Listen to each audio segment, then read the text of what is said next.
तो ज़िंदगी में कामयाबी के लिए मुस्बत सोच कितनी ज़रूरी है और ये कैसे अपनाई जाएगी, इस पर हम आज बात करेंगे। अपने मेहमानों का मैं तारुफ आप लोगों से करवाती चलूँ तो मेरे साथ इस वक्त दो बासलाहियत मेहमान मौजूद है जो गुज़श्ता कई सालों से इस मौजू पर काम कर रहे हैं और अब तक सेल्फ हेल्प और मुस्बत सोच के हवाले से उनकी 3 किताबें भी मार्केट में आ चुकी हैं। मेरे साथ इस वक्त रिजवान शुजा साहब मौजूद हैं और डॉक्टर इमरान ख्वाजा साहब मौजूद हैं। आप दोनों को मैं खुश आमदीद कहती हूँ। जागो लाहौर में कैसे हैं आप?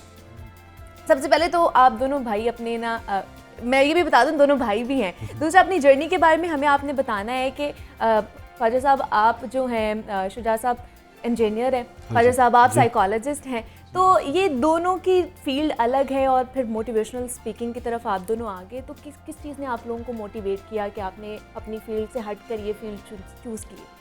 बेसिकली हमारी जर्नी इस तरह स्टार्ट हुई कि हम we wanted to improve our business skills so we can improve our income, यानी आमदन बढ़ा सकें। सो उसके लिए हमने seminars, workshops, self help books पढ़ना शुरू कर दी।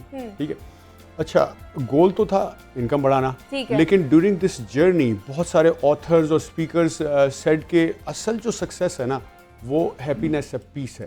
ठीक है ना, कुछ ने कहा कि फिटनेस है, हेल्थ है, कुछ ने कहा कि ये रिलेशनशिप विद पीपल है, कुछ ने कहा कि रिलेशनशिप विद अल्लाह ताला है, some said your education, your knowledge, जो आपका कारोबार, बिजनेस, सबके अलग अलग पर्सपेक्टिव थे। कुछ ने कहा कि पैसे। तो ये इतनी सारी चीजें हो गई जो कि सक्सेस हैं, राइट? तो असल में कौन सी वाली सक्सेस है? ठीक है ना, तो दैट वाज अ क्वेश्चन।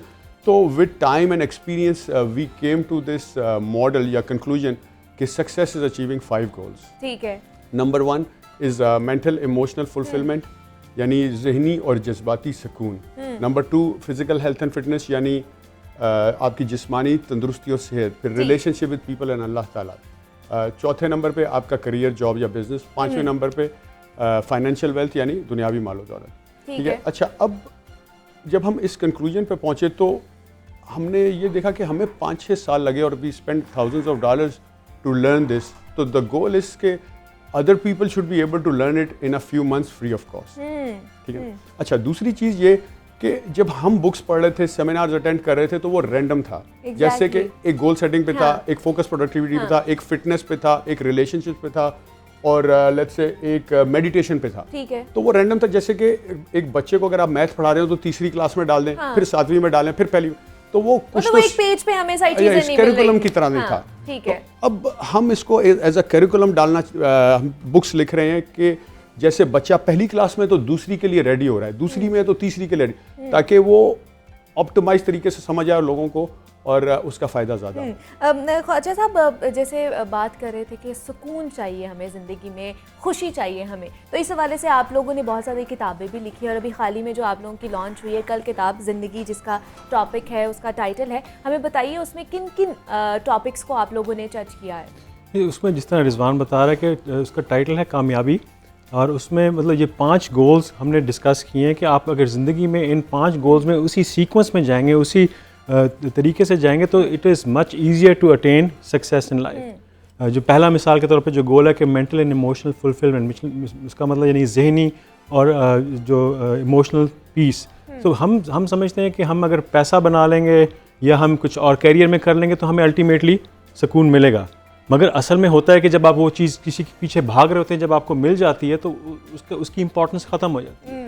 तो इसलिए हमें चाहिए कि बजाय इसके कि हम पैसा या दूसरी चीज़ को अपना मेन गोल बनाएं, we should focus on making जो हमारा मेंटल एंड इमोशनल पीस है और मेकिंग श्योर कि हमारी जो नेगेटिव इमोशंस हैं हमारे अंदर, क्योंकि इंसान को हर वक्त नेगेटिव इमोशंस तो आते रहते हैं। एग्जैक्टली, हाँ। Negative emotion is normal, negative thoughts are normal, but how you manage them is important. So अगर आप अपनी पहला गोल आप ये बना लें कि मैंने अपने आप को सुकून में रखना है, अपने आप को नेगेटिव इमोशंस को मैनेज करना है, उसके बाद आप दूसरे गोल्स की तरफ जाएँ जिसमें physical fitness, relationships with yourself, with people, with God, उसके बाद कैरियर एंड मनी, तो आपको जो जर्नी है it will be much easier rather than कि आप सिर्फ फोकस कर रहे हैं कि मैंने पैसा बनाना है, पैसा ही कमाना है। हाँ, तो ये सारे फिर एस्पेक्ट्स जो हैं वो निकलने शुरू हो जाते हैं मेरे ख्याल से। दूसरा मुझे बताइएगा शुजा साहब कि जिस तरह आप लोग बहुत ज़्यादा पॉजिटिव थिंकिंग की बात करते हैं और अच्छी बात है, ये हर किसी को करनी भी चाहिए, लेकिन हमें ये बताइए कि पॉजिटिव थिंकिंग हम किस तरह कर सकते हैं और मुस्बत सोच और मनफी सोच हमारे एक्शंस पर किस तरह फ़र्क डालती है या इफ़ेक्ट करती है? देखिए, पॉजिटिव सोच जैसे इस बुक में तो हमने ये कहा कि अगर आप पॉजिटिव सोच में रहते हैं, ठीक है, तो आपके सारे goals will start following in its right place. लेकिन अब क्वेश्चन ये है कि हम करें कैसे, सिर्फ बोल देने से तो हो नहीं जाएगा। तो हमारी नेक्स्ट बुक अभी बिल्कुल पब्लिश होने वाली है, उसके अंदर यही डिस्कस होता है। उसका नाम है mental emotional fulfilment, a path to spirituality, यानी सफ़र, रूहानियत का सफ़र। Subtitle is how to tame your negative emotions. उसमें एक 9 टूल्स, टेक्निक्स और मेथड्स है, उसमें एक I can go over it, एक या दो। एक है change the meanings of the things and control your thoughts, ठीक है ना। मिसाल के तौर पे आपको एक नेगेटिव इमोशन आया है, बिल्कुल, वो हेट हो सकता है, जेलसी हो सकता है, एंगर हो सकता है, ठीक है। मिसाल के तौर पे एंगर है, तो आप ये सोचें कि आया क्यों है। पहले तो देखें, आइडेंटिफाई करें कि कौन सा नेगेटिव इमोशन है, ठीक है। दूसरे बाद उसको देखें कि आया क्यों है। अगर आया है, most of the time anger होगा कि somebody violated your standards, right? अब हर बंदा आपके स्टैंडर्ड से तो चल नहीं सकता, दुनिया आपके, तो फिर तो आप हर वक्त लड़ते ही रहेंगे, एंगर में ही रहेंगे, ठीक है, और आपको बाकी सारे गोल्स में नुकसान ही होता रहे। तो पहले तो ये समझ लें कि जैसे ही नेगेटिव इमोशन में गए हम फेलियर है, क्योंकि हर गोल पे उसका नेगेटिव इफेक्ट हो रहा है, ठीक है ना।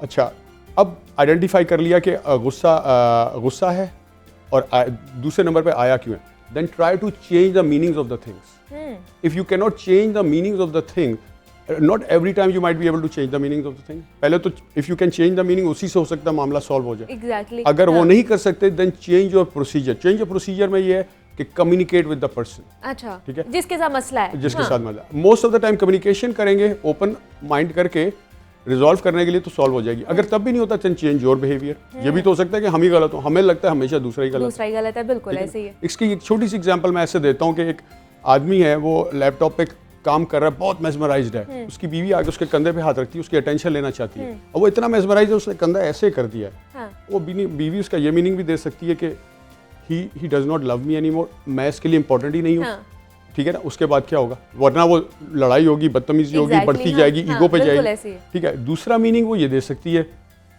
कि he is too busy right now, I don't need to bother him, ठीक है। और अगर फिर भी वो कंट्रोल मीनिंग नहीं चेंज कर सकती, तो उससे बात करे कि मैं तुमसे बात करना चाहती हूँ, मुझे तुम्हारी अटेंशन चाहिए। अब हो सकता है कि इस पे वो समझ जाए बात, और अगर अब भी वो नहीं समझ रहा, और हो सकता है वो भी गुस्से में चला जाए, देन वो पर्पसली अब उसको इग्नोर कर रहा है, पहले तो ध्यान नहीं था, ठीक है ना। Then she should change her behaviour and later talk to him, ठीक है ना।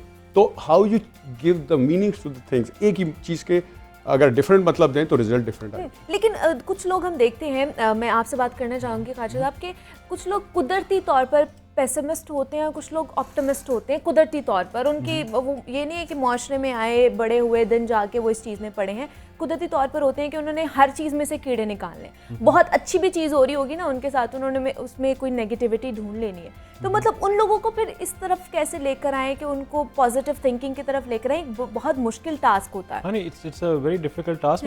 अगर इस तरह के जो लोग होते हैं जिनको हर चीज़ में कीड़ा निकालना है, आप उनका देखें उनकी वजह क्या है उसकी ना। अगर आप गौर से सोचें तो उनकी बाज़ का ये वजह होती है कि आई मीन हर चीज़ पे अगर अपोज करते हैं कि उनको दे वांट सम सिग्निफिकेंस ना, कि मैं भी हूँ, मुझे भी देखें आप। तो अगर आपने ये कहा कि इस तरह करते हैं, नहीं इस तरह नहीं करना, क्योंकि इंपॉर्टेंस बढ़ती है एट सम लेवल।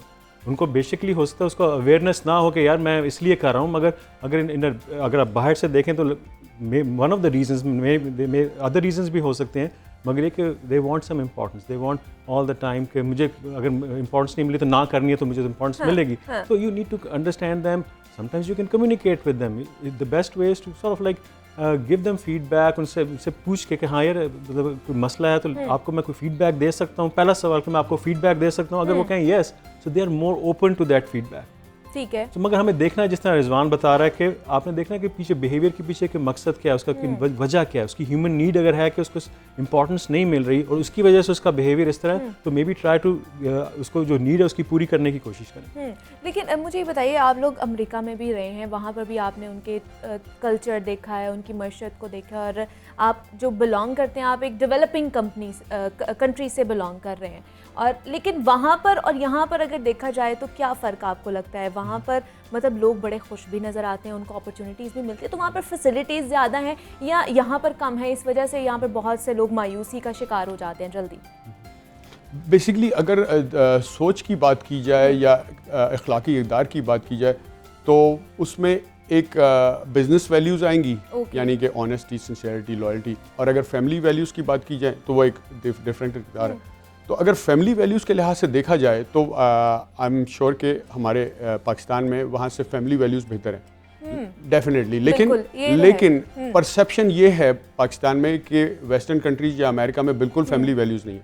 ऐसा नहीं है, वहाँ भी फैमिली वैल्यूज़ वाले बहुत लोग हैं, लेकिन यहाँ से थोड़ी सी कम है। अच्छा, अब अगर बिजनेस वैल्यूज़ की बात की जाए कि सच बोलना, honesty, hard working, doing the right things for the right reason, ठीक है ना, वो डेफिनेटली वहाँ बहुत बेहतर है। इसीलिए वो साइंस में, टेक्नोलॉजी में, एजुकेशन में, बिजनेस में, प्रोडक्शन में, हर चीज़ में हमसे आगे हैं, ठीक है ना।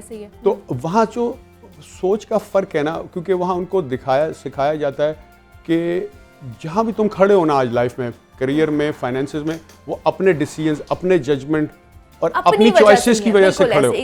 इसलिए नहीं कि तुम्हारी माँ तुम्हें मारती थी बचपन में, ठीक है ना, या तुम्हारा टीचर है। करना या सोच को बदलना मेरे ख्याल से बहुत ज्यादा जरूरी होता जा रहा है। एग्जैक्टली, दूसरों को ब्लेम करना, कंप्लेन करना कि हमारे साथ जो हो रहा है दूसरों की वजह से हो रहा है, ऐसा कुछ नहीं होता। हमारे साथ हमारी अपनी वजह से सब कुछ हो रहा होता है।